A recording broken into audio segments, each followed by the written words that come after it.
Você sabe o que é tentação?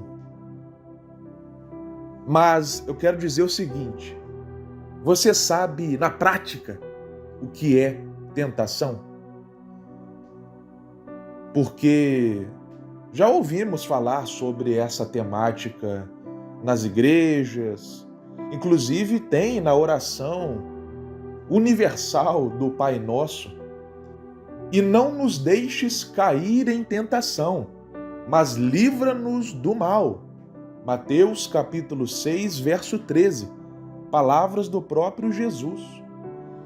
Mas você já viveu, já passou por uma tentação?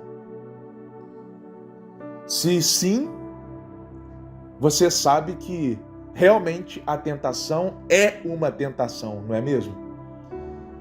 Eu sou o Pedro Quintão, esta é mais uma mensagem do Café com Fé. Nesta segunda-feira, dia 18 de maio de 2026, aqui você começa o seu dia sob as bênçãos do Altíssimo, de segunda a sexta-feira pela manhã, no YouTube, no Spotify, você ouve a palavra do Senhor e começa o seu dia bem, com a alma sendo trabalhada pelo Espírito Santo.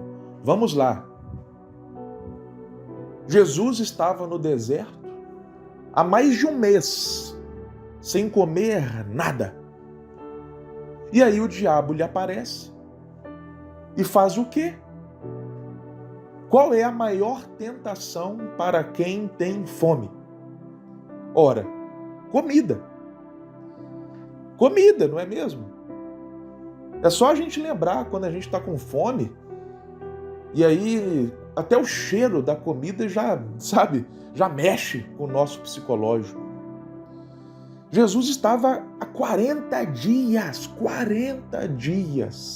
sem comer absolutamente nada. E o diabo não é burro. O diabo pode ser tudo, gente. Pode ser mentiroso, pode ser ruim, mas uma coisa que o diabo não é burro. Ora, ele conseguiu enganar Adão e Eva dentro do jardim do Éden, sendo que eles viam Deus cara a cara todo dia. Então ele é perspicaz. Por que eu estou falando isso? Porque ele calculou, como 1 mais 1 é igual a 2, ele pensou, bom, Jesus está há mais de um mês sem comer nada, a barriga dele está roncando. Qual vai ser a maior tentação para ele nesse momento? Comida. É por isso que o diabo chegou lá para Jesus e falou, olha, se você realmente é quem você diz ser, pega essas pedras que estão aí e transforma elas em pães. Ou seja, mata a sua fome, resolve esse problema.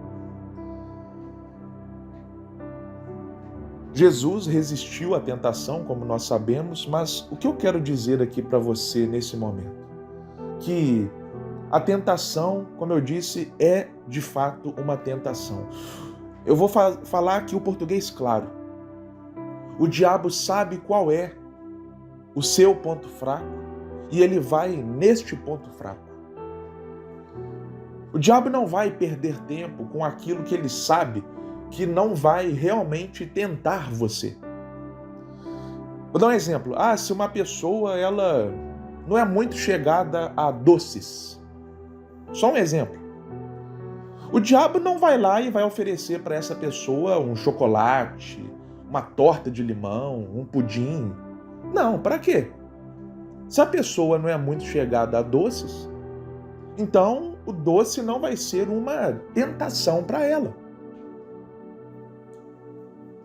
Agora, se a pessoa tem um certo ponto fraco, é nesse ponto fraco, é nesse calcanhar de Aquiles que o diabo vai atacar.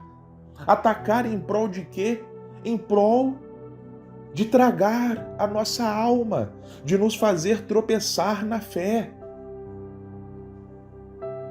Batalha espiritual existe, meu irmão, minha irmã.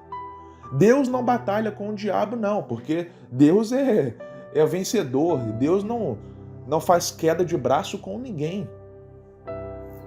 Mas existe uma batalha espiritual entre o diabo e seus demônios e o povo de Deus, e os fiéis, e os discípulos de Cristo. Porque o intuito do diabo é nos fazer tropeçar na fé. Por isso ele vai nos tentar. Todavia, meu irmão, minha irmã, por mais difícil que possa ser resistir a uma tentação, porque, como eu disse, é o ponto fraco de cada um, então mexe com a pessoa, faz a pessoa ter vontade de fazer. A Bíblia também diz que Deus não coloca nada acima das nossas capacidades. Ou seja, não há uma tentação maior do que, porventura, nós possamos suportar. E o próprio Jesus nos ensinou a orar no Pai Nosso. Não nos deixes cair em tentação. Devemos pedir isso a Deus. Porque não é pela força do nosso braço, não é por uma boa vontade nossa, não é nada sobre nós. Nós vencemos tentações por causa da graça de Deus em nós, do agir do Espírito Santo em nós, que nos possibilita vencer e superar a tentação. Então peça a Deus, meu irmão, minha irmã, não ache que é sobre você do tipo, não, eu vou ter muita força de vontade para quando vier a tentação, eu vou lá e vou encarar de frente. Não, é por causa do agir de Deus em nós que nós podemos vencer as tentações. E lembre-se, a tentação é tentadora, mas o resultado final, a consequência é devastadora. É um prazer momentâneo que depois traz um peso de consciência, uma sensação de, poxa, não valeu a pena. Porque valeu a pena só na hora e depois acabou, né? Não matou a sede, não saciou. Então, o diabo é sujo de fato, ele não conta essa parte. Ele só faz os nossos olhos se voltarem para o prazer imediato. Mas ele não conta o final da história, de que este prazer momentâneo não vai nos saciar de fato. Somente a presença de Deus tem esse poder de nos saciar, satisfazer plenamente. Não se esqueça disso. Amém, meu irmão. Amém, minha irmã. Que Deus te abençoe grandiosamente e até a próxima.